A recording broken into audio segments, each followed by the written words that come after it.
Hey, Charles. Hey, Yeah, how are you? super unbelievable. I'm glad. It's good. I thought for a second, every once in a while, I have I sign on to a meeting and nobody can get in but me. And I have to restart it. I know my wife does that too. Hi, Dawn. We're Charles just got here, and so we're kind of, just hanging out for a little bit until it starts. I have to be at work at 9 o'clock tonight. So Okay. I'm gonna Leave it about 8 or yeah, so. yeah, probably. Okay. But I also I have to finish eating here, so I'm gonna mute myself. Oh, okay, sure. Yeah. Well, I wanted to maybe we can just talk a little bit about Dawn's dream that she sent here because it was, really good. And I just wanted to. Hi, Roy. How are you? Yeah, we're just gonna kind of review Dawn's dream here because it was pretty important, I think. You know, the first thing I saw was a couple ballroom dancing together. They were dancing and spinning together perfectly and rather quickly and heading towards the right side of the room, which would be, the more usually it's conscious, and I think that has to do with, the way the brain thinks or something. And the heart is on the left hand side of the chest, and the right hand side's empty, and I don't know. And the left hand path, was always the snake serpentine path. But anyway, we can usually just say that the right hand is going towards the more conscious, more ego oriented side. So they start to they're dancing over to the right hand side. Yeah, and they're doing it very quickly. And first, this seeing this couple dancing seemed positive, but it was troubling the way they dance. I mean, there was some aspect of it that was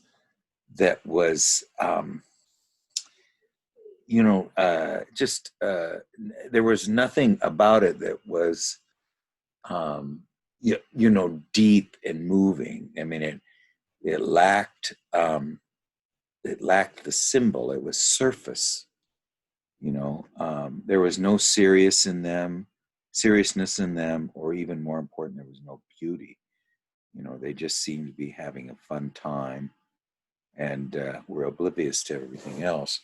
So, it just was this aspect of this union of the feminine and the masculine, and yet it's all surface related. There's nothing, no depth to it. There's no meaning. It's just sort of perfunctory. So there's that, this aspect of the rhythmical union of the male and female is going towards the conscious side, and it's all surface. Now, one thing that I've been thinking about too, just a little bit about the difference between the masculine and the feminine, and why they're important, is because because it's like yin and yang. I mean, they are ways of being which are absolutely necessary, and so like our inferior function, if you are born, and I always tell my wife this, hi Kevin, hi Kevin, that I was born male only by accident. I didn't ask to be male, but I tend to be male, and even though I don't identify that much with male, masculine, I'm certainly not feminine, because, what is unfeminine about me is that I'm, um, you know, uh, too much up in the head, too much thinking function, you know, I don't know, I don't um, get too emotional. The only thing that makes me emotional is joy. I get emotional when I see something that is indescribably beautiful. But anyway, so there's this surface aspect. And so the feminine in me is the unconscious side, just like the sensation function, because I am unaware of it. So that's why the contrasexual tends to be the filter to the unconscious, is because consciousness has not tainted it, you know. And so it's the same thing with the feminine. The masculine tends to be the filter to the middle realm, because feminine ego consciousness has not tainted it either. So, and just like the the inferior function is a open door to the unconscious. It's the unlocked door. You know, um, this is always happens in a fairy tale. You know, uh, they say, you can go anywhere in the palace except this door. Don't open that door. And of course, that's the very door that needs to be opened, and it's the first door you open. You know, it's the one that it's the forbidden door. So anyway, there's this aspect of that. It's that this union of the ego attitude and the filter to the self. There's no ceremony about it. There's no anything about it that's beautiful. It's just like, nothing. Hi, Gary. Well, so then we add on top of that the second part, and this Can I this. ask a question? Yes, go ahead, Dawn. Yes, please. I wanted to ask a question about someone's type. Um, like with me being a INFP, I look to see. I can't even remember how I found out now, but so I'm asking you if it's true. Looking at the opposite of what my type would be, and there was an opposite. I just what would it be? E? No, help Oh, me. yeah, it would be extroverted, sensate thinking, and now the P means which is your extroverted function. So if you're an introvert, that means that your extroverted function is going to be the perceiving function, so the intuition. So your dominant function is feeling. Now you have the same type as my wife does. Okay, so you're an introverted type, introverted feeling type, with intuition as your auxiliary. And my wife, I told her that within 5 minutes of me meeting her for the first time. I told her she was an INFP. Okay, so the opposite to that, now your animus would normally be the polar opposite of, and this is why I mean, I'm interested in that as well, Dawn. So my anima, since I'm an introverted intuitive, she is an extroverted sensate, you know, and she has as her auxiliary, not thinking, but feeling.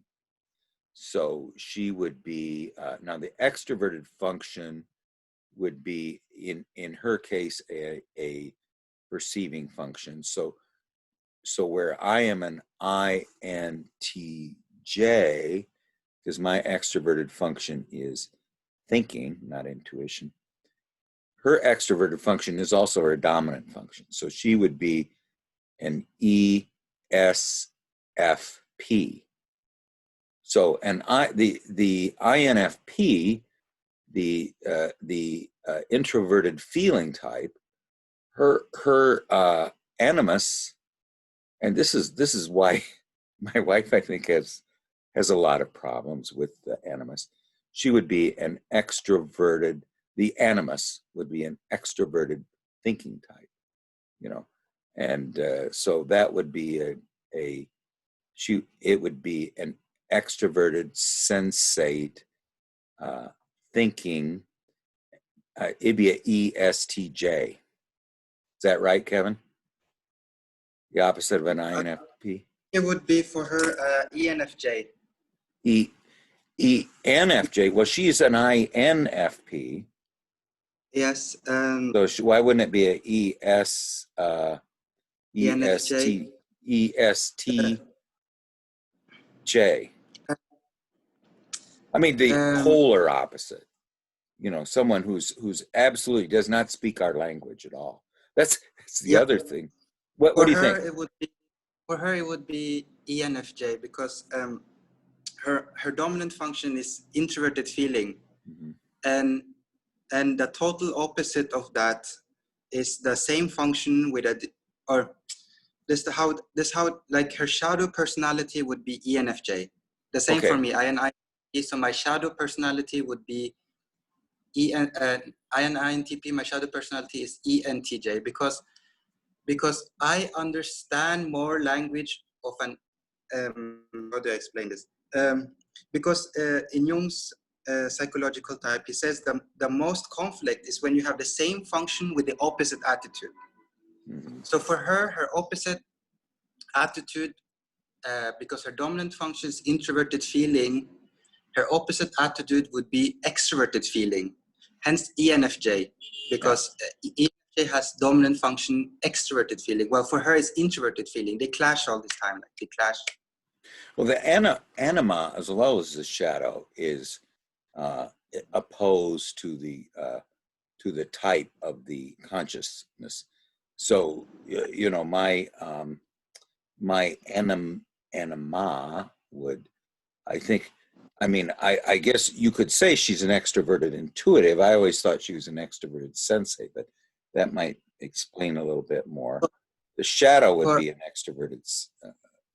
Yeah, for INFJ, INTJ, their animus would be extroverted sensing. That's why someone typed Carl Jung as either INTJ or INFJ based on the blindness of Salome. Like she has no extroverted sensing. So if the animus does not have anima or animus does not have extroverted sensing, their dominant function must be the total opposite, which would be introverted. For Jung, would be introverted intuition. Well, he says he's an introverted thinking type. Yes, but says that he said that several times, and that's why he had to kill Siegfried. You know. Yes. Yes, I mean I would say Siegfried is an archetypal component in Jung's psyche, that heroic archetypal component. But I wouldn't put Siegfried as a cognitive function. Siegfried is a carrier of a certain archetypal mode. You can say that they are carrier of a certain archetypal. You can say they're the carrier of cognitive function, but yeah, that's a good point. But he does. All I know is he just describes himself as an introverted thinker in an interview. But yeah, I also thought he might be. But when I read Ion, which is one of his masterpieces, the way he outlines the psyche and the structural component of health, it's so much. You can see thinking there, but it's not the way thinking you see in like Immanuel Kant, for example, or Socrates, for example. It's so much more introverted intuition, the way he modeled the psyche. That's why I feel like that's why his language was universal as well, because of his introverted well, yeah, he intuition. could speak anyone's function. That's what you know. He could speak that language. But hi, Carl. Well, that's interesting. So anyway, Dawn, yeah, I would say you know the difference between a an an introverted feeling type and an extroverted feeling type is very interesting. You know, where and now the difference I'm not exactly sure, but that would be someone who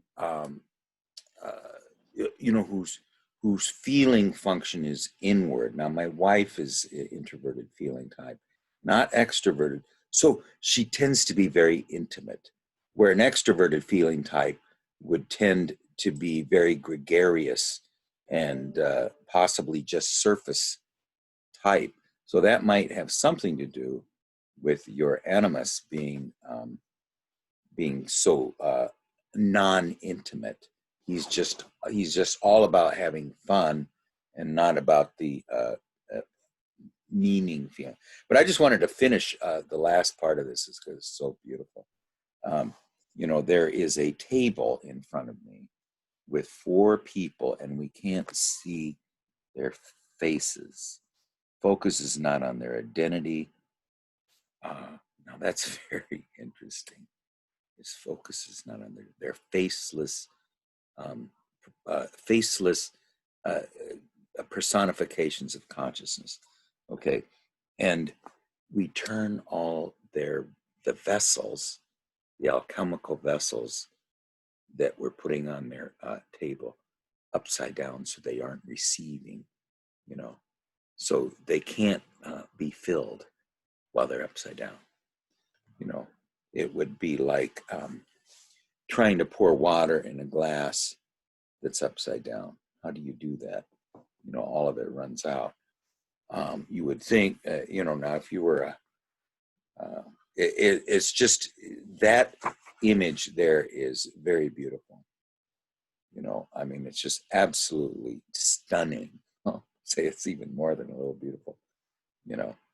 But anyway, Carl, why don't we finish your dream? If you could, did you ever text it to us or send it to us, the text? Hi, Sarah. If you could put it in the text or just, or the chat, or just tell us what it is.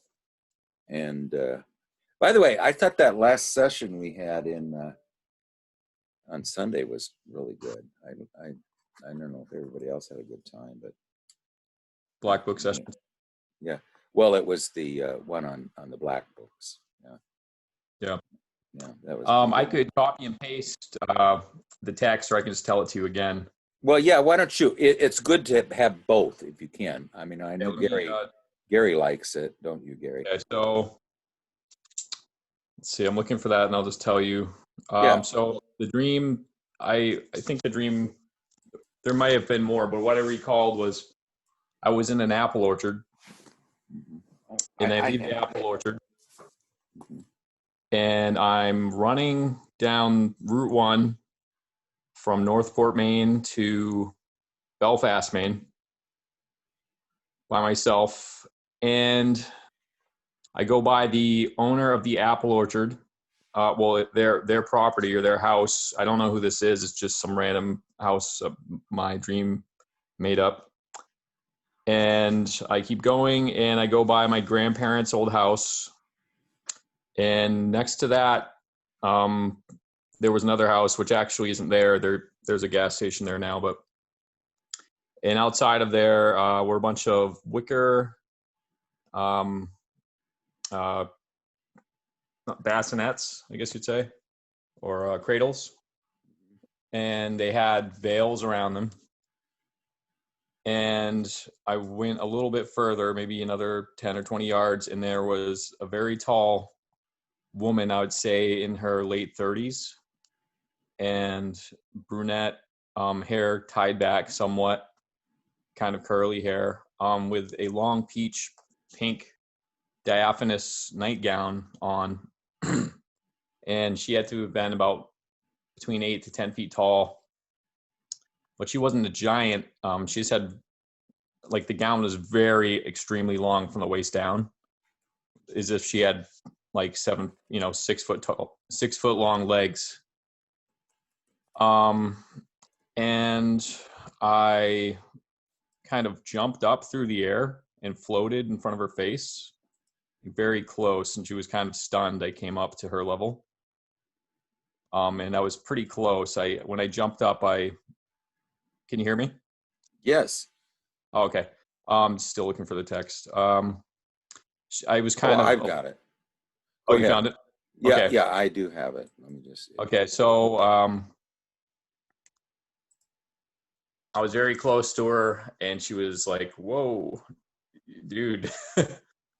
So I was like, "Oh, excuse me," and I don't remember what she said to me or what I said to her. Just kind of the emotion of it. Mhm.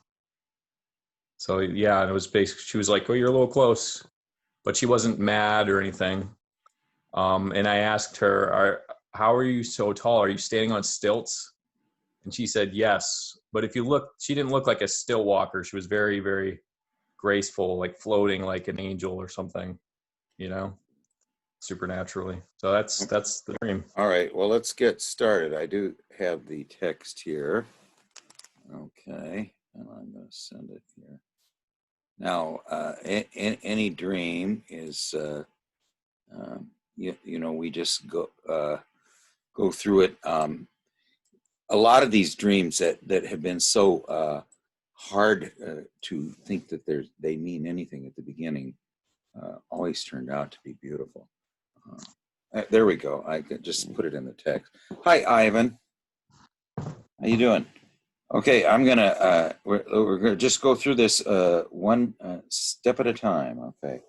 Now, first, we're in an apple orchard. So this is a tree with apples. So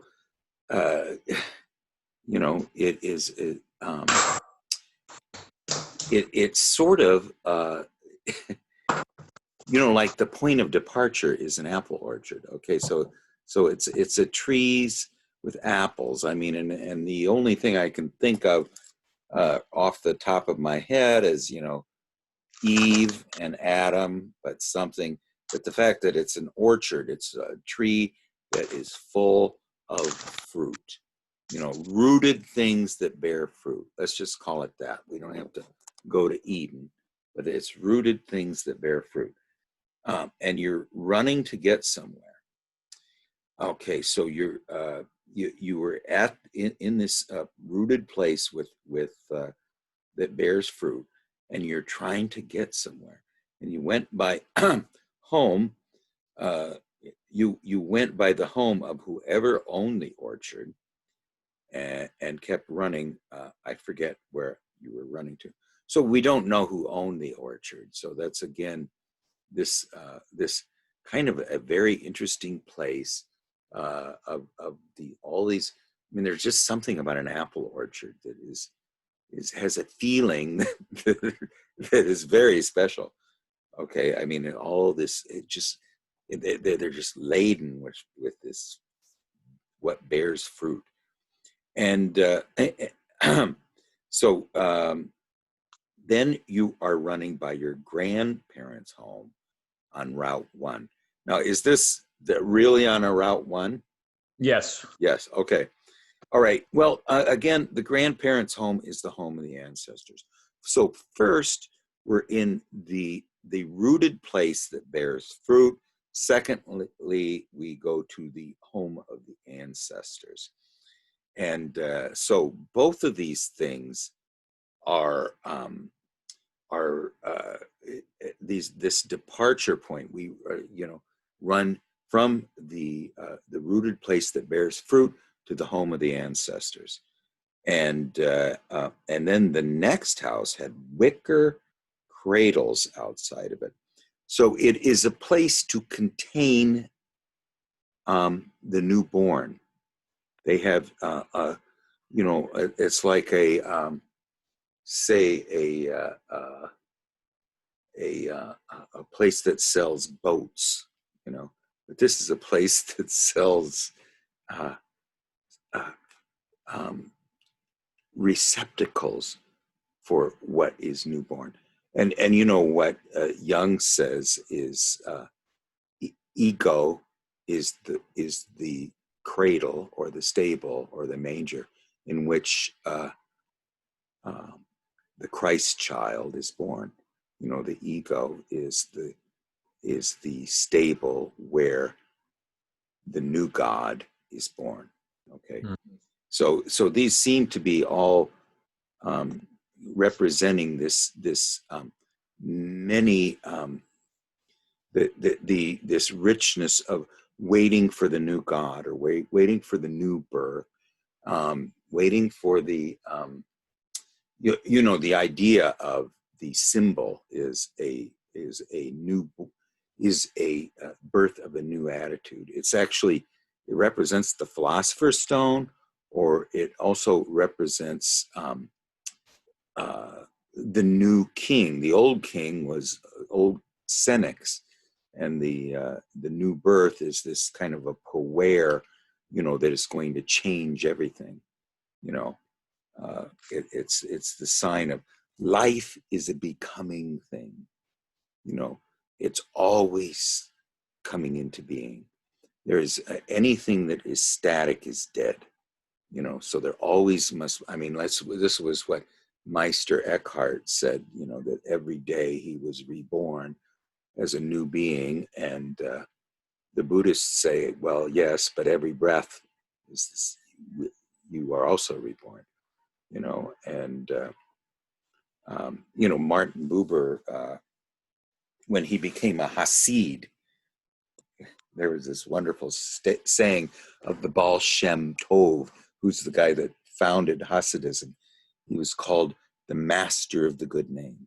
Okay, and here's what the Baal Shem Tov says.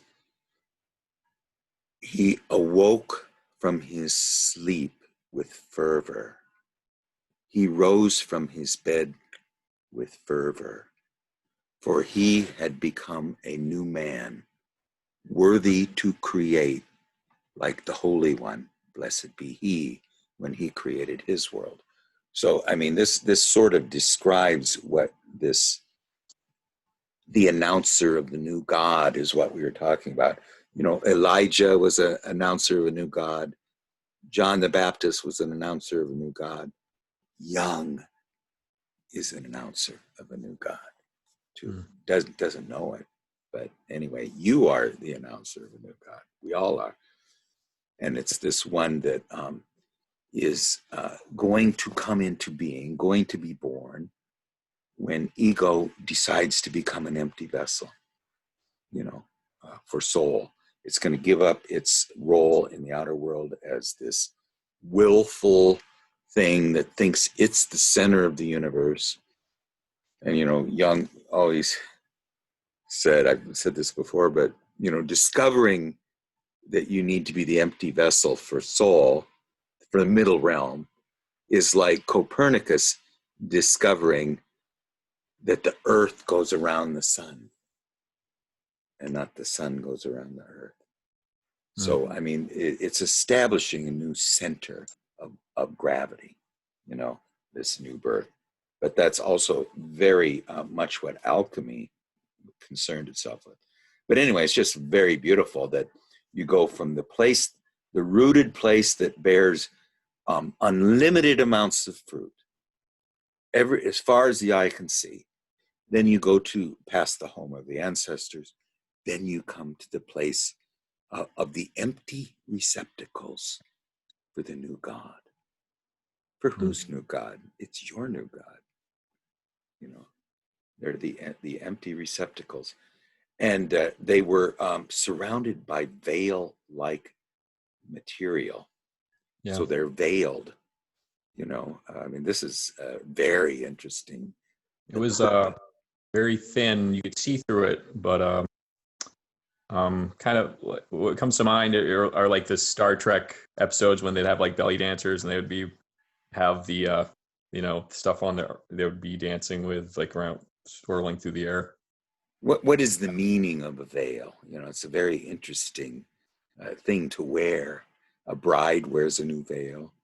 You know, there was famous, it was really the end of the Arthurian age, was at the table, the round table. All the knights are seated there, and Arthur says the meal will not be served until an adventure had occurred, and all the no one was worried because adventures occurred all the time then, and suddenly the Grail itself appeared, but it was covered with a veil, and then it disappeared. And Sir Gawain got up and said, I propose a quest, I propose a vow, that we all go forth to behold the Grail, but this time unveiled, to see it directly, not behind the veil. So they, this is a really beautiful part of it. The next day, they all set out, but they said this: they thought it would be a disgrace to go forth in a group. Each entered the forest of adventure at the place that he himself had chosen, where there was no way or path. Because if you followed someone else's path, someone else's footsteps, you would certainly go astray. Yeah. And where it leads, Joseph Campbell said, not even God knows. Okay. So anyway, that's kind of a little bit of a digression, but it's this aspect of the rooted place where that bears fruit, the ancestors' home, the receptacles for the new God, veiled. It's very beautiful. Okay. So then you see a middle-aged lady who also is wearing a veiled gown. Now, she is middle-aged, so she is not necessarily a nymph. No. She is going to be a either she would tend to be, of the feminine archetypes. You've got the little girl, the daughter, you've got the nymph, you've got the wife, then you've got the mother, and then the old crone. Now she would tend to be the mother. So this sort of she is also not just any mother. She is a not your mother, but she is representing possibly that something to do with the. We just saw all the wicker cradles. Then we meet this middle-aged woman. Now she's slightly past childbearing age. Maybe not completely, but Probably like 30, around my age. yeah. Okay. Yeah. I'm 30. Yeah. Middle age to me is different than anybody else. Probably different to Roy and Gary too. But anyway, so now she is very tall. So now this would mean that we are small in comparison with her. So she is has somewhat of a towering presence, like a mother does when we're very young. Yeah.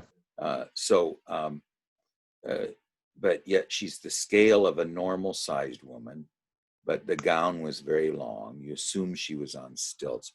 It doesn't even matter if she's floating, she's elevated, she's elevated above our awareness. She's elevated above our awareness. And somehow you became level with her face, which startled her. And signaled that she would like a little space. In other words, you had intruded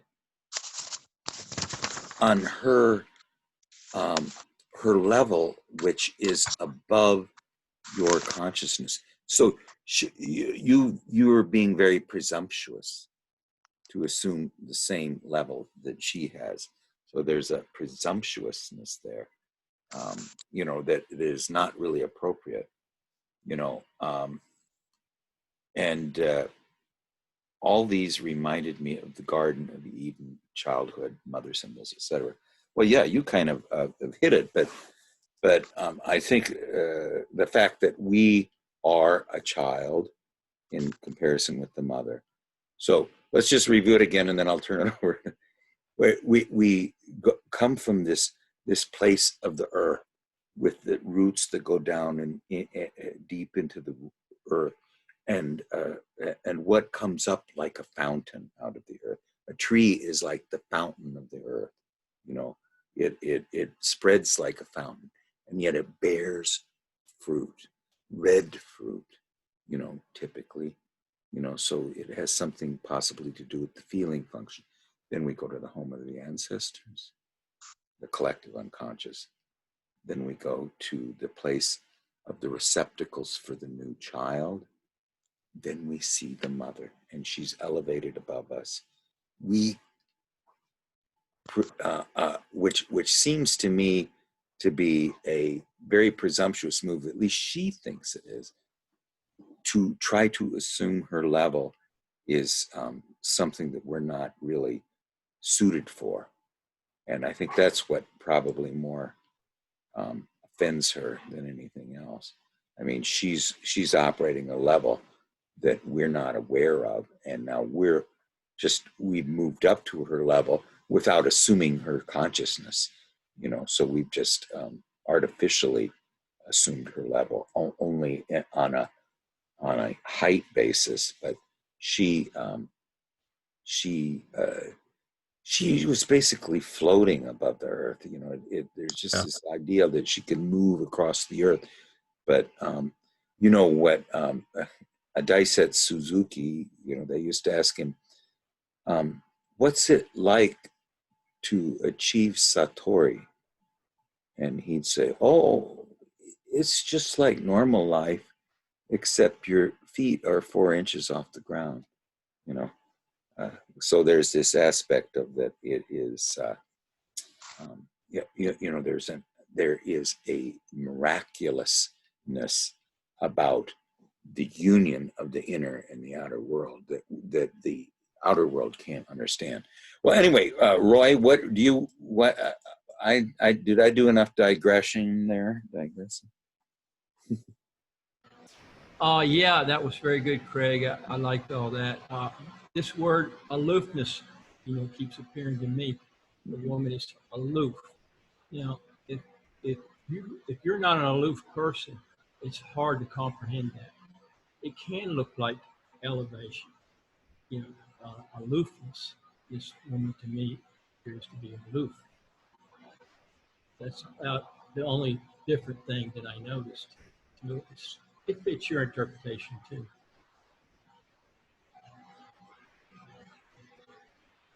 The aloofness aspect is very interesting. I like that because the aloofness usually means that she's unreachable. You know, that she's it's not possible to have a relationship with her. You know, and in her case, I don't know how much evidence that we can't have a relationship with her other than she's elevated. You know, but she seems to speak to us. What do you think? Go ahead, Carl. She was smiling at me when I saw her. Smiling at me. Okay. Yeah, well, But she's all. She wasn't like when I jumped up. She was like, Yeah. you know, This is not right. You should stay where you are. Don't do this. Yeah. Yeah. I mean, but it is a aspect of assuming a position that we're not ready for or suited for. What do you think? And that's in her opinion. By the way, the fact that she's a mother and she smiles at us, my great mother always does that to me. Very welcoming, although she doesn't say much, you know, unless I do a dialogue. What do you think, Kevin? Yeah, I just feel like the anima is your inner feminine, and uh, I'm really interested why you jump at why you jumped so high up, like towards her face. What was your intention? I don't know. I think I was just excited to see her. You I was excited to see her. I remember the thing I do remember thinking, I said something like, "Don't worry, I'm not going to try to kiss you," or something like that, something silly. I wasn't trying to be silly, but it'd be like in retrospect, it sounds silly saying that. And but I like when I jumped, it was almost like I got close. It's like I flew closer to her than I thought I was going to. Do you know what I yeah mean? Like I wasn't yeah. trying to get so close, but I just like zoomed up. So Did you feel? Hmm, I'm sorry. I was thinking. Did you feel any intimidation from her? No. Yeah, like like I said, like the anima is one's inner feminine, and I feel also like the images being constellated or triggered in your psyche. You have the gas station, you can say, which is a symbol of life force. You have the apple, often a symbol of consciousness. Then you have the constellation of an anima, which is in a sense somewhat also larger than life. Um, and she says that you are coming too close to her face. I mean, as long as there was no breaking of relationship in a dream, perhaps it's fine. I don't know if you find yourself testing boundaries, and now you're testing the boundaries of the feminine. You know, you are just right at her face, and so I think her reaction would be a indication of your inner feminine's also reaction towards life.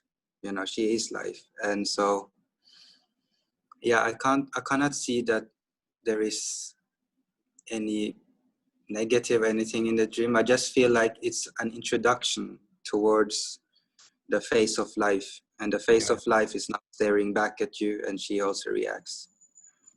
With my anima, well, when I tend to have dreams with anima figures that are, well, besides her, I've had other anima figures where the anima seemed like depressed, or Yes. one time I stood up to somebody. They were talking to me like, "Why are you so interested in Carl Jung and you're spending all your time in in you know some stuff that's not real?" And I hadn't really stood up to a lot of people for a long time because I went through some traumas and physical traumas as well, and I was so afraid of distancing, and I had no support system, so I wouldn't stand up to people. And I stood up to this person, and then that night I had a dream in an anima figure. She was actually in the dream. She was an exotic dancer, and she had long dark hair, dusky skin, and she was kind of sad. And I was like, "Where have you been?" I didn't really know who she was. She's like, "Oh, I've been gone and things have been rough, but I'm back now." So I feel like my anima figure. And I had another dream with actually two dancers, and there was a blonde one who didn't want to dance or was afraid to dance. And I had another vision once with a blonde woman, and she didn't seem alive. It was just a straight up vision and like a hologram, and she didn't seem dead or alive or asleep, almost like a potentiality or something. Like Yeah, I mean, the anima is often a symbol of life, and I was, you know, in your dream you are interacting with her. You know, she's still shocked, but you're interacting with her. I don't know your association to stealth. You know, if you had anima which hasn't felt too good, previous, and now she's wearing stilts. Stilt is something that also creates a height, you know, from perhaps being below. And so, like I said, like, you know, your anima is not too large. You know, anima too large anima is also can also deprive life. You know, she's still floating, but at least you can now approach her. You know, and you do it facewards, like towards her face. So shocking her is shocking also somewhat life, I think. And I think it's a good sign. It's a good dream. Thanks, Kevin. Mm. Thanks, Roy, too. Greg. Yeah. One thing about the anima is she is not very happy with us if we don't pay attention to her. You know, if we are not lending her the cooking fire of alchemy, which is heat of attention. You know, I mean, you know, we're talking about constant observation of unconscious contents almost guarantees its cooperation. But you know, just today, you know, I mean, I'll tell you something. I've just gotten to the point now where I can go in and see moving images, you know, and but today the anima, I could see every part of her face, and she turns this way, and you know, I knew I was supposed to go that way, and I start going, and there's a cave, and I can see trees out there, I can see people, but I can't get to it, and my head, it started to go this way, and so I turned my head, and then suddenly everything disappears, and then appeared a kindergarten teacher, and you know, I asked, what are you here for? Because you're in kindergarten. It's going to be a long time before you get, you become able to play the violin like Yehudi Menuhin or somebody. You know, you don't do it without lessons. So anyway, Gary, what do you think? The point is that the anima needs that lessons like you would do with a violin. You need to give her a lot of attention and over and over again every day. What do you think, Gary? Well, I guess you know, I think a lot's already been said, but I think one of the things that struck me about this dream is just the urgency of it. Mm-hmm. And of course, you know, our anima starts in a very unconscious state, and you know, and it's part of our process that we have to bring, you know, awareness and consciousness to the anima. So, you know, this starting with the apple orchard, which is, you know, like you said, very, you know, very much a demonstration of how we were originally given awareness, consciousness. And then the, you know, the wicker cradles, the, you know, for the containers, and then the, you know, the running by the grandparents, the, you know, our history, our ancestors. And then, you know, he assumed that she's on stilts, but it could be that, you know, no, she's just floating. She's just elevated. And so, I mean, yeah, I mean, I agree. This looks like a very positive dream. And it's like, you know, and the main thing that strikes me is just the urgency of all of it. You know, I guess I'd almost ask if, like, you know, if something has happened that you've suddenly had like insights into some part of your life or something. Yeah. Well, I kind of think it goes, I had a similar dream where I was standing on a shore talking to an anima figure, and then I got on these books and flew. Well, I said, when am I going to see you again? And she said, October 19th. And I was mad. I was like, fine, because it was like June. And I flew off on the books. But I've been trying to, I moved into a new neighborhood or a new part of the state. And I started going to this church, and it's really not, you know, it's like, it's a Baptist church. They're nice people, but it's not, it's like one like way of thinking, you know what I mean? And I hear stuff and I'm like, oh, they want to mold you a certain way, you know? And about at that time, about October 19th, I was like, you know what? Like, I just got to do me and just follow, you know, the things of my soul and you know, spirit.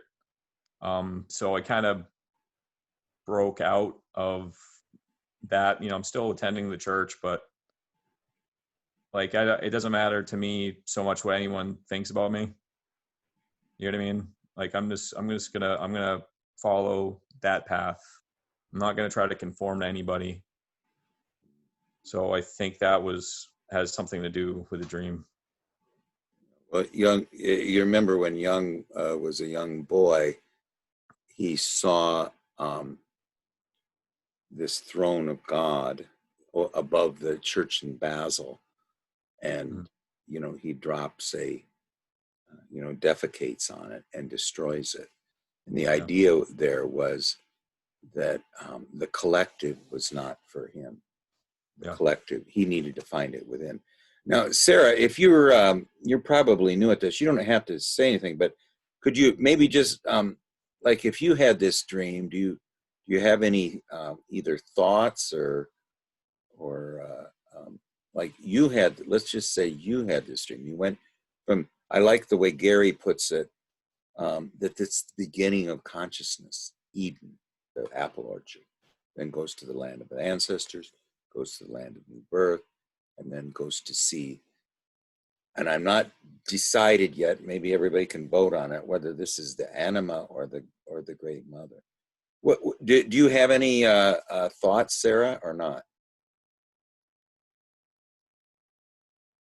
You don't want to, you just want to wait? Yeah. Okay. All right. Well, that's fine. You can just listen. I mean, everybody, you know, looks like anyway. she's just trying to unmute herself or something. Oh, unmute yourself. Okay, let's see if I can unmute you. All right, let's see. Ooh, it's a little bit hard. Okay, I am sorry. Yeah, I can't unmute. Oh, there. Now, how about?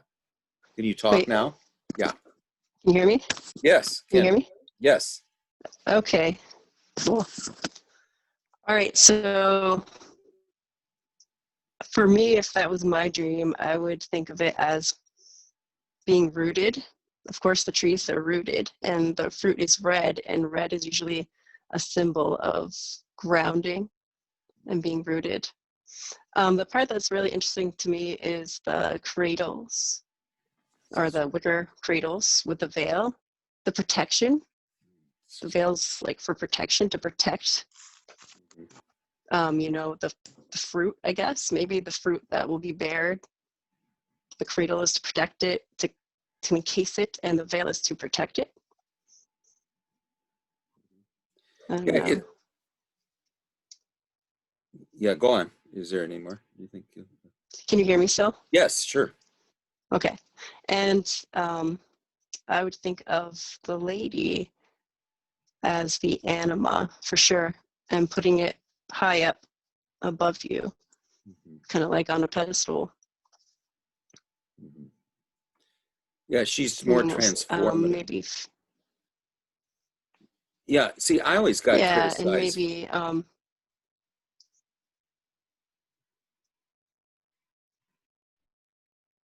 Go ahead. Go ahead. Well, I was always criticized for having maybe feeling. Oh. Yeah. You might want to turn your video off. Yeah, and so maybe because, sure, maybe if I can figure it out. I'm not very good with technical Well, there's stuff. a video thing down here. Your sound, you can turn it back on as soon as you stop talking, but there's it'll use less bandwidth. You see where it says stop video? It should be in the lower left. Yeah, we're seeing a low bandwidth signal on videos. And if you stop the video, then it gives you more bandwidth through sound. Yeah, there you go. Now try talking. That's better. Yeah. You can hear me now? Yes, perfectly. Okay, and so when you put the anima on a pedestal, you know, it's above you, so you might feel almost like it's wrong to try to go up to it, you know, because you feel lower. So maybe that's why you would feel like she wasn't ready, or maybe she doesn't accept you coming up to her level. Yeah, there'd be two things: if she's really at that level, or consciousness Right. puts her on a pedestal. Right. So I tended to be the one that put when I actually had a girl dump me one time and said, "I don't like being put up on a pedestal." Right. Yeah. Yeah, and I think maybe that in this case, that's what that is, putting the enema on a pedestal. Mm-hmm. Yes, and I like the there's the fact that we can't forget the fact that the cradle is veiled. Now, what that means to me is some extent, right, protected, hidden. Protected, hidden is the word I was looking for. It's hidden from consciousness. So this receptacle for the new birth is not available to the normal eyesight. They were all turned away from me as well. Yes. Okay. They're turned away from the eye of consciousness. Yes. Yeah, that's very, very powerful. It's not just a empty wicker waiting for the new birth, but it's also veiled. So it's hidden from our normal way of perceiving. It has a otherworldly quality that consciousness doesn't have access to at this point. And I do like the fact that the anima, the pro side of her being the anima, not the mother, is that she's the being of transformation. Now she is also the anima that is the anima of transformation is of the upper realms, and so she tends to be higher than us, but so it is an anima that is less elf-like, less nature-like, more ethereal. Now, usually that's not what we want our anima to be. We don't want her to be ethereal. We want her to be earthy, Yeah. She did, and an ethereal anima is usually for a man is too much etherealness, too much spirit, because man is already, he's spirit in need of the earth, and woman is earth in the need of the spirit, so, but that doesn't, I don't say that that's not anything that we can hang our hats on, I don't think. But how about you, Charles? Charles and Ivan always have very interesting things to say. What do you think, Charles? The apple orchard is definitely a sort of paradise that you're leaving, and running down Route 1. I think it's kind of interesting. It's like the primary route, like just the one path. And I don't have a whole lot of thoughts on the dream. I thought it was interesting that when you asked Anima if she was on stilts, she said yes. And I don't know, I thought that was, I just kind of thought that was interesting. It kind of stuck in my head. I don't really know exactly what I would think of the dream, other than like there definitely is the obvious kind of scenario where the anima is like way up at this like height to where she's like difficult to interact with. You can't really just like stand there and talk to her, or like form a relationship with her, because she's way up in the air. So she's not easy to communicate with.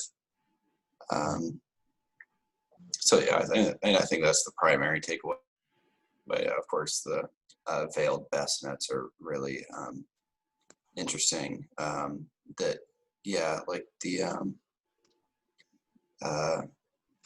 the ego can't really see exactly what's going on with them, that something's going to come about, but it's not really known exactly what. But that's all I really have. Thanks, Charles. Thank you, Charles. What do you think, Ivan? It has like a really strong fairy tale sort of feel to it, and also like sort of like a childlike feel to it, in the sense that so maybe this is just my own associations, but like I take my kids to the apple orchard and they like to run around and play. And I saw in the chat that you put there that you're running, but you don't know why you're running, which is a very kid-like thing to do, right? You're just running for, whatever reason. And so then like it almost made me think of this figure in this pink dress, this woman, like when you're a child and you're looking up at like your mother or any adult woman, like they seem really up high, like they're on stilts, you're looking up at them. And so I just had those associations when I was kind of hearing this dream and reading it. Yeah. That's now just a few words about I love the term bassinet. It comes from the word basin, which tends to be something that holds the unconscious water, but it also is wicker, and so it's a woven, so there's this aspect of it's the woven receptacle for the new God. Now the woven aspect of it is very related to destiny, to the Norns, and the feminine, the warp and the woof. So there's this aspect of that, but it's hidden. Dawn, do you have any comments on it, or do you want to just think about it? We're always want to hear. You usually have something good to say when you do say, but that's fine. If you don't want to, that's okay. But anyway, let's just try to sum it up, and then I want to hear what Roy has to say, and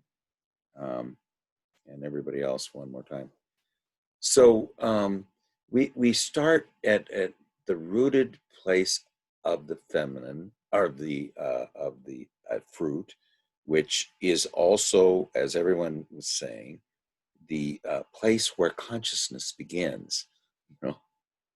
And how does consciousness begin? We take a bite of the apple, and then the opposites come into being.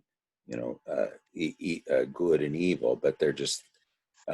It's really also time and space. It's outer and inner. It's the fact that Eden is a place where there are no opposites. When we leave Eden, we enter the world of two-ness. We were in the world of oneness. Okay, now we are going to leave on oneness. We're leaving on Route 1, and I think that's not a coincidence that it's Route 1. And we run past the place of the ancestors. We're in this. We're in a hurry to get somewhere. Where? We don't know. We can't. We're not sure. So we leave the place of oneness on the path of oneness, past the collective unconscious, and there we run by the place of the receiving of the new the new religion, or our new attitude, the new God, and then after these amazing scenes, okay, the place where consciousness is born, the place of the ancestors, we're following Route 1, the one, Maria prophetessa says from 1 comes 2, and from 2 is 3, and then you get 4, and then you're back at 1 again, but anyway, we're going up the route of wholeness. Really, 1 is wholeness. It's undivided. Okay, that's what individuation means, is to be undivided, not to be two, to be one. So we leave the place where consciousness is born. We go past the realm of the ancestors, which is the collective unconscious, on the path of wholeness, and then we come to the real ontological purpose of being a human being, is to be the vessel. This is what you're looking at when you see the bassinets, these basins made of woven things, is what your ego should look like. It needs to be filled with soul, you know. And so that is what creates the new God. So you're seeing, but it's covered with a veil because ego consciousness is too much, isn't ready for it. And then you come and you see the transformative feminine.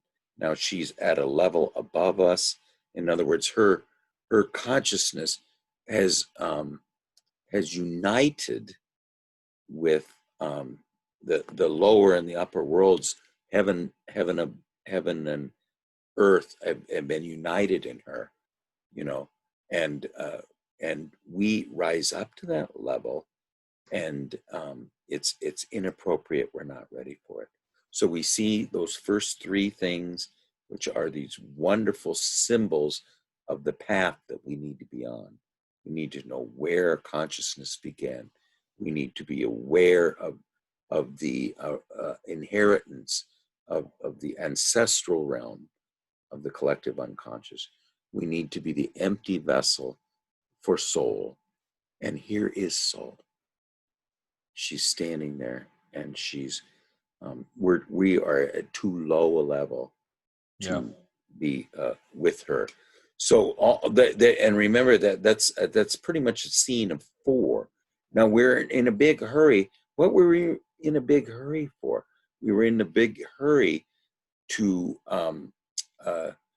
see these 4 scenes. You know, there was a sense of urgency to encounter, experience them. At least the dream maker thought that was urgent. Okay, what do you think, Roy? Oh, you're muted.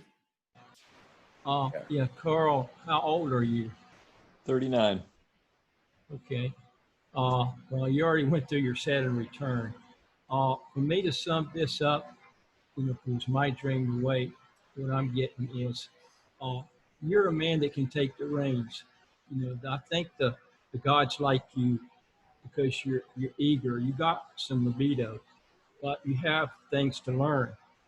And if you have that kind of attitude, I think with some patience, you'll discover some really cool stuff. And so I'm looking at the dream as good. You know, you're ready. They want to show you some things. Thank you. Kevin, do you have any further thoughts on it? No, not really. It would be interesting to hear his Carl's if he has some more thoughts. Yeah, it's more. What What do you have any? Well, you've stated, Kevin. And just any thoughts about it? It would be nice if you perhaps had some ending comments to yeah, if you could relate to anyone what they have said and what your own thoughts are.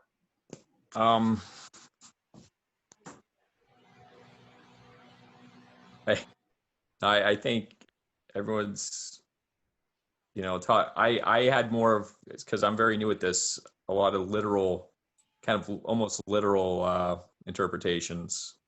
You know, I definitely saw her as a mother in my dream. I was very excited to see her. I mean, I've been questing for true meaning and truth for about, I mean, that's truth has always been, I just remember saying how important I thought the truth was since I was a child.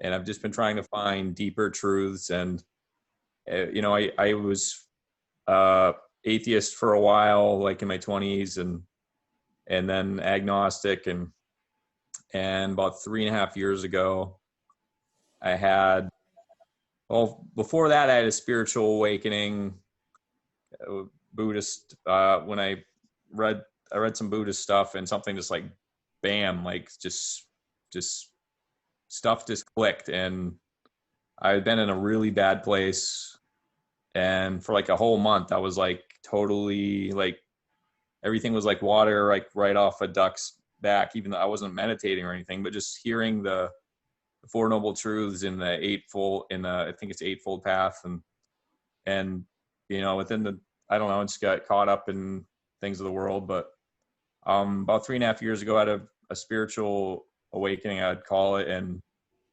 I've just been looking to just be more whole, more complete, to heal physically, spiritually, emotionally, and I think that's why I'm running down the road, like trying to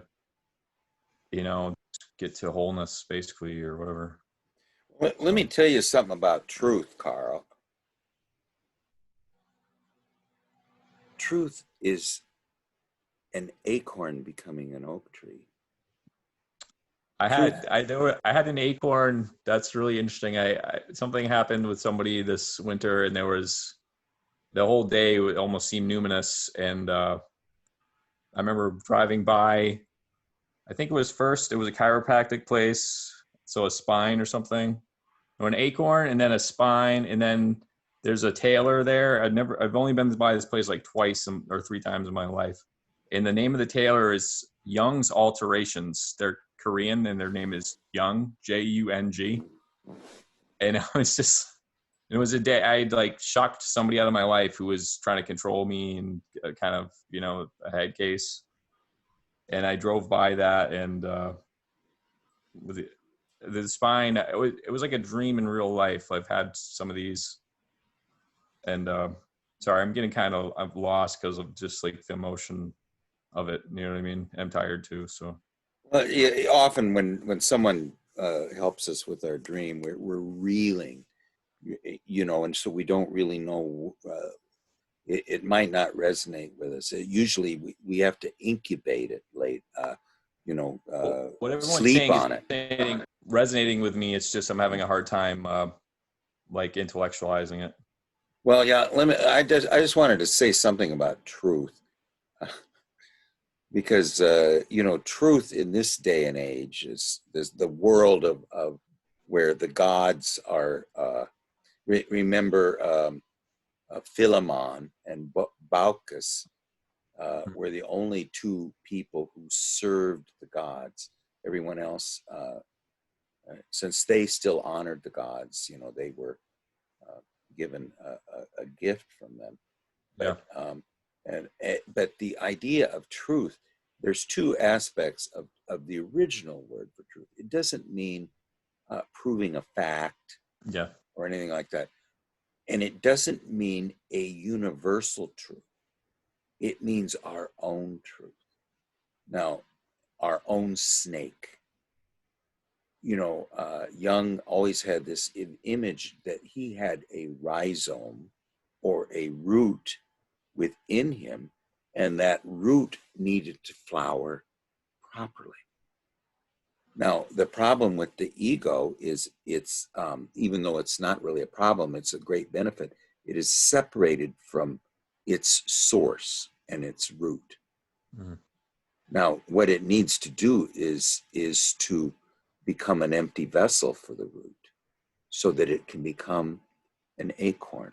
You don't ever find tigers that aren't tigerish, and you don't find bears that aren't bearish. But you find lots of people who are decapitated heads. Mm. There's nothing about them that's grounded or earthy, or living out their own snake, or their body. I mean, that was one criticism that Jung had of Christ, was that he seemed to deny his own body, at least not himself personally, but the church itself did, the one that came up after him, And the other word for truth is aletheia, and it means the absence of forgetting. You know, when we're born, supposedly as we come into the world, this is almost like an astrological concept. You know, when you're born, you go through the seven heavens, and each one of the archons at each planet gives you a certain quality. And then when you emerge, that's your astrological sign. But then everything you learned on this journey disappears, you know. And so now truth means to remember what you've forgotten, you know.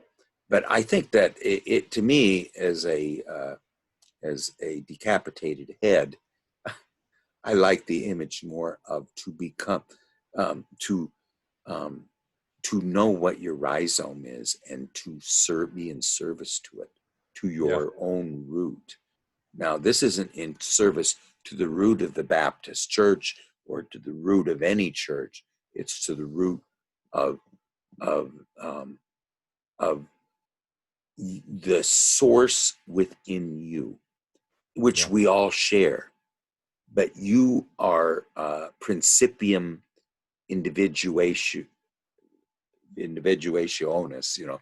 You are a complete container of everything, and you need to flower. Now, you don't need to make somebody else flower.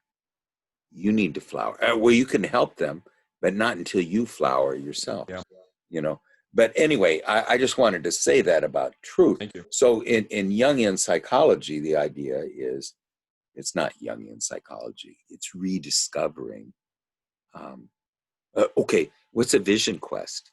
You go out and you find your animal familiar, you know, and now this animal familiar is your personification of the unconscious, and it's going to now speak to you. So you go out and find the master fox, and now Master Fox will speak to you. Well, who's really speaking to you?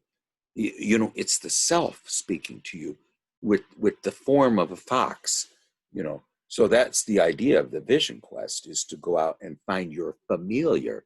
Now, it doesn't need to be an animal. It can be a person or whatever, but it's the voice within which you now have a dialogue with. The anima is that you've experienced, myself too, is feels very neglected. In alchemy, she says, don't reject me because I am so black and covered with mire. Your lack of attention has made me so. You know, if you lend her your attention, she will whiten and come to the surface. But anyway, the dream is, and this isn't something. There's no. What is it we read in this one book when we were doing our book study, is the gates of heaven never open. You know, this is a continual. That's why you always come back to your grandfather's house, or your boyhood home, or your high school, or anything like that. You always have to start again. Then you start out and you know more than you did last time. So you're going to make the same journey, but this time with a little more subtlety, you know, on how to go forward with it. Sarah, and I mean, we can just kind of get everybody's comments, and then we need Gary and Roy to give us a dream at some point here. And Dawn, you're up to.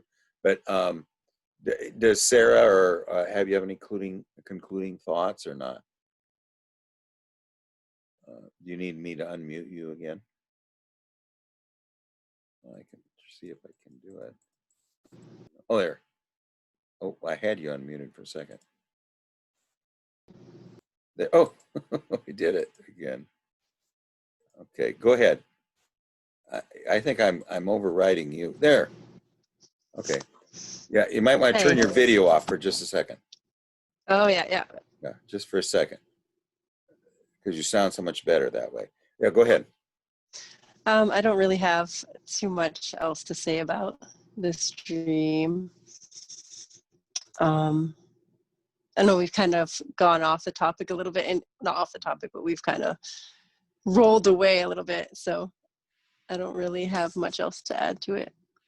Yeah, it was just the Carl trying to give us some conscious,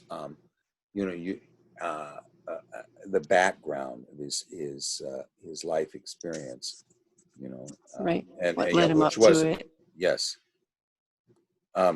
Gary or Kevin or Ivan or Charles, do you have any concluding thoughts? Or I guess, because this seems like one of those numinous dreams, and, because it has such an interesting development, I think one of the ways to help, I know you mentioned you hadn't really intellectualized it, but I think maybe more important would be to do paintings of the various parts of this and try to get more of a feeling sense for the various parts of it. it's very, very important. Now, you know that we can be of service to the dream in two different ways. One is being the nonverbal medium of expression of the dream, which makes it manifest in the outer world. And also, the other is to not intellectualize it, but to amplify it with symbolic language. This reminds me of this reminds me of that. And then you keep amplifying it. And at first, there's not really a sense of understanding it, but you are, the word imaginal means to expand, like magnify. So the more amplification you can do. So to be in service to the dream, you need to be the do what Gary just said. If you draw it and you color it, you're adding three things. You're adding sensation. When you color it, you're adding feeling, and you're also adding a little bit of intuition. All dreams, to become alive, need to have all four functions.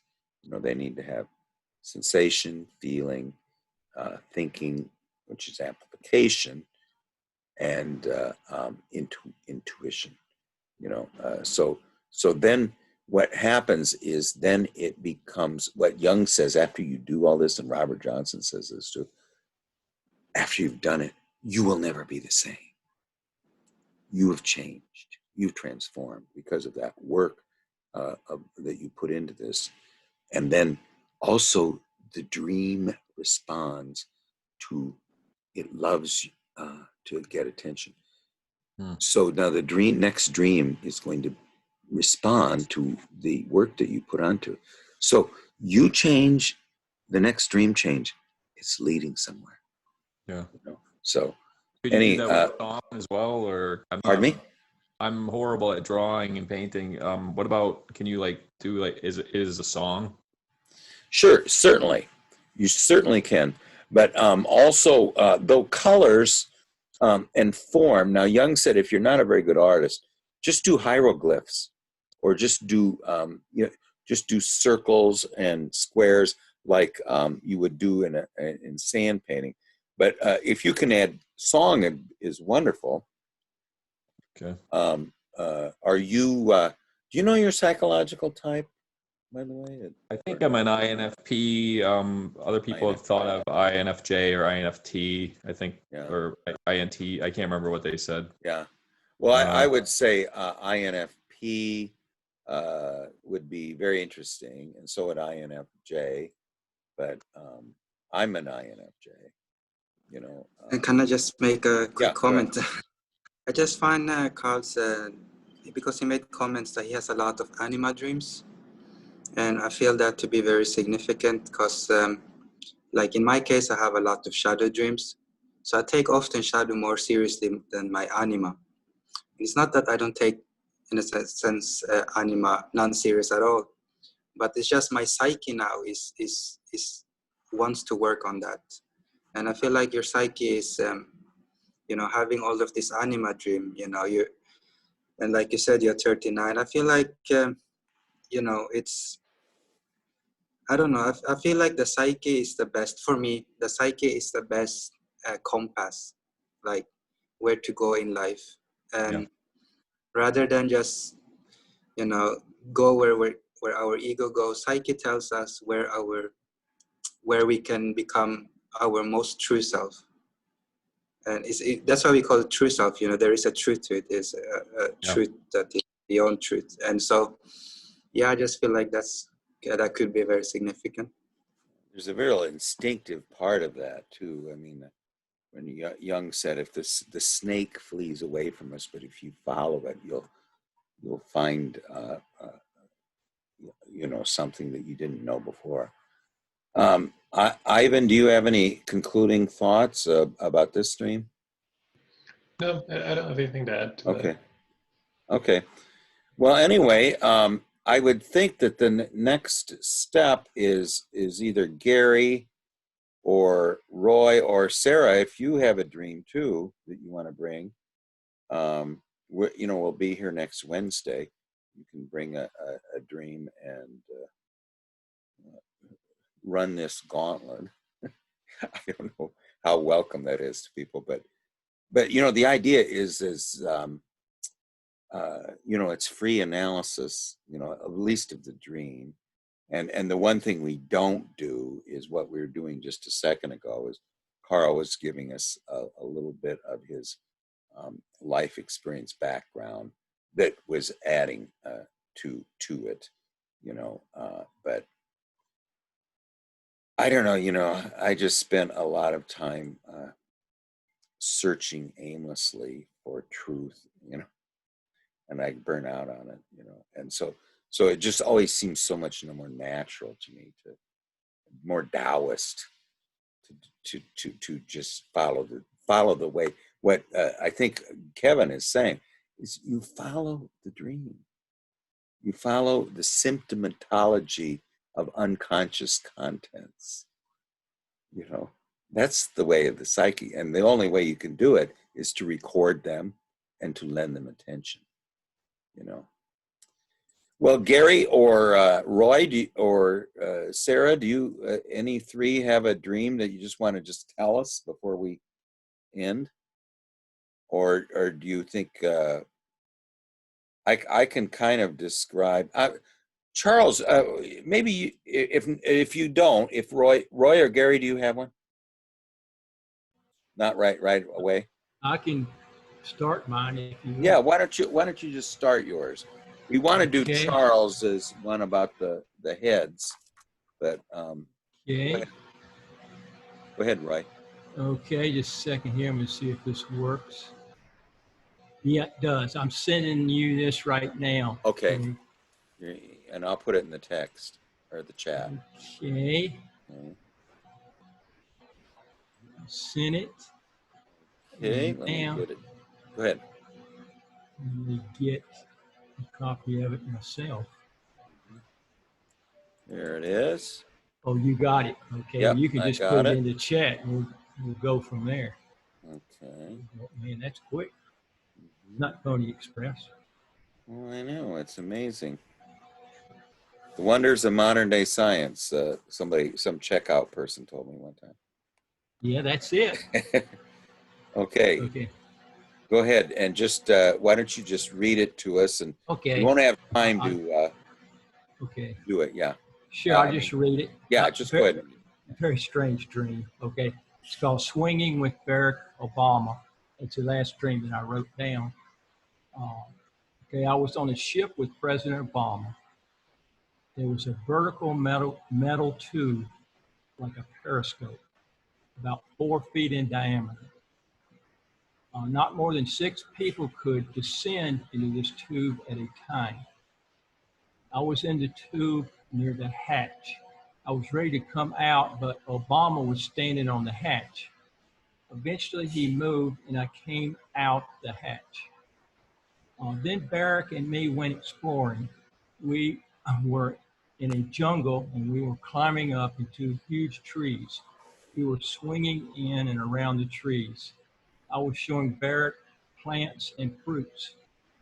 Incidentally, when Obama came to Homestead once, he wanted to go to Robert is Here fruit stand, and he did. He likes fruit, I know that. Okay, I remember showing Barrick a moonflower vine. I swung out over the tree with fruit I had never seen before, such as grapes, which I tasted, and they were good. Then I plucked this orange red fruit that I did not know what it was. I brought it back to Obama. We went down to the ground where his security people approached. Mhm. See, okay, I opened, let me we're see if I missing, missed we're a missing a part. little bit. Yeah, Anyway, just a second. I opened this fruit to taste it, and it was very bland. And Obama's security people were there, and I didn't want him to taste it because, oh, he's the president. We didn't even know what it was. So then Obama went off with the security people and the wake up. Okay, well, this is going to be a very interesting one. I have no idea. It's like, Yeah, I know. I don't but it's either. some interesting symbolism in it. Yes. Well, I mean, let's just go through it really quickly. By the way, Sarah, I don't know if you're on our mailing list, but if you could put your email in the chat, I mean, I can send this stream out to everybody, and we really would appreciate. Dawn thought her dreams weren't very good, but they were fabulous. I mean, they're amazing. I mean, everyone Dawn has given us has just been who was, Charles said he remembers other people's dreams better than he does his own. But anyway, so you're on a ship with President Obama.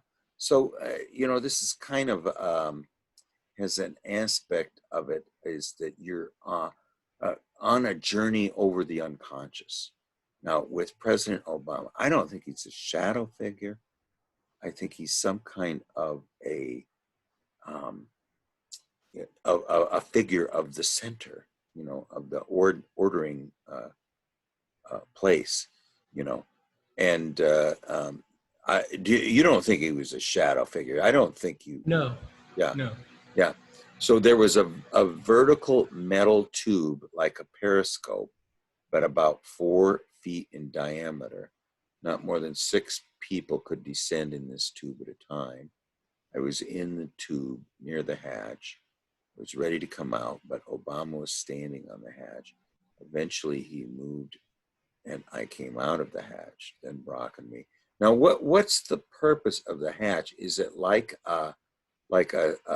it's a periscope?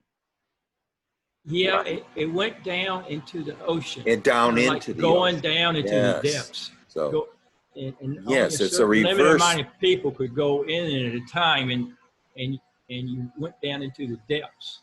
It's like a reverse periscope. It One that wasn't. goes It was like depths.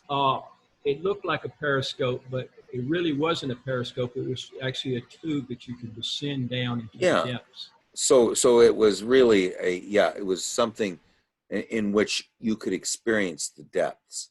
And it was weird because, like Osiris's coffin, he was put in a lead coffin myself. It's one of these things like you get put into it and you're isolated in it and you transform. Yeah, so you go down in the depth. That's the idea of baptism too.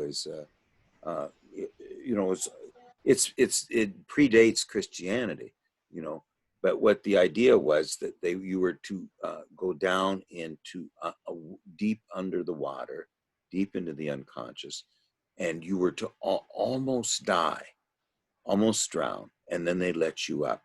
So it was a ritual of a near-death experience where you experience wisdom. You come up, with a different, with a different attitude. Yeah, like that. That. So that is something here, and now Barack does not go down in the hatch though. Barack had been in there before. Yeah. Yep. Okay, so he'd been in Barack, he had been in the tube. He might have just been coming out, but he was standing on the hatch. But he went in there too at some time. So you're kind of an initiate, and he is a teacher. So I think that's going to be a better label for him. He's somewhat of a teacher. Yeah. You know, he has a teaching aspect. So because he's so personified, you know, as usually the self is so much more objective. So he's a teacher. Yeah. You know, Yeah. and has something to do with the depths. Now, we haven't got that figured out yet, but then you and this teacher go exploring, and you go into a jungle, and you climb up into a high tree. So you go up into the branches of the rooted thing it reaches up to the heavens. So it's almost like a drassel. You know, you're going up this, the tree of the runes or something, you know, to attain some wisdom that Wotan got there. You know, Wotan got his wisdom from the tree Yggdrasil by hanging from it. Now, you guys kind of hang from it too. You're swinging in and around this tree, and now then you're showing Barak plants and fruits, which is something you know a lot about. You know, and so you're showing this teacher these vegetative oddities that you are aware of, which are to some extent are fascinating you, and you know you've heard that he does like fruit, and so do you, don't you? Yeah. Yes, I do. Yeah. Yes.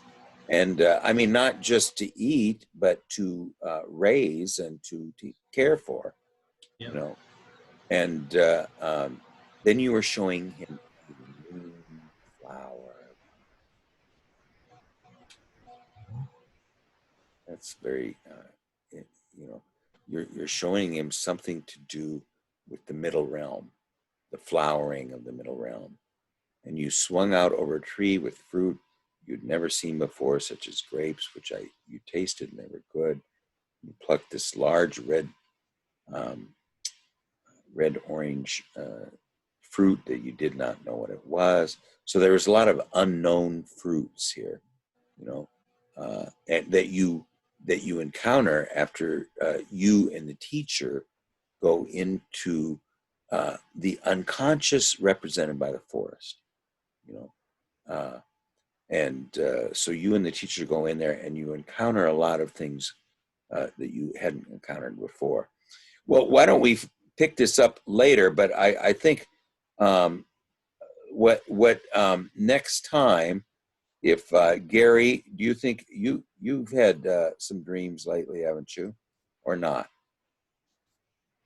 Okay, well, try to have one, you know, or at least give us a real old one. And then Sarah, if you have any dream, it could be an old one, it could be a one you have recently, or anything like that. Let's just go over it. And you know, my wife always gets mad because she's all my dreams say the same thing, and I said, what do you mean? They say, get whole, you know.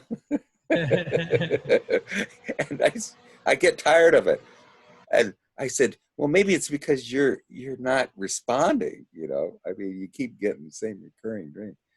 But anyway, Carl, that was a wonderful dream. And Sarah, you're a very good amplifier.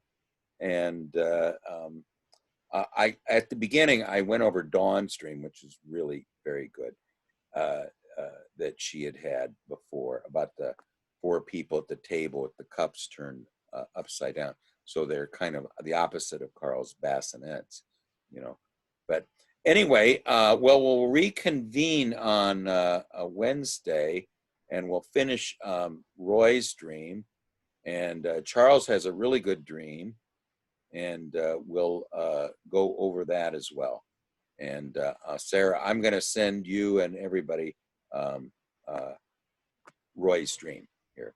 So thank you, everybody. It was great. And Carl's dream was really good. And then Ivan and Kevin are up after that. Okay. See you guys next time. See ya. Okay. Bye-bye. Bye, Dawn.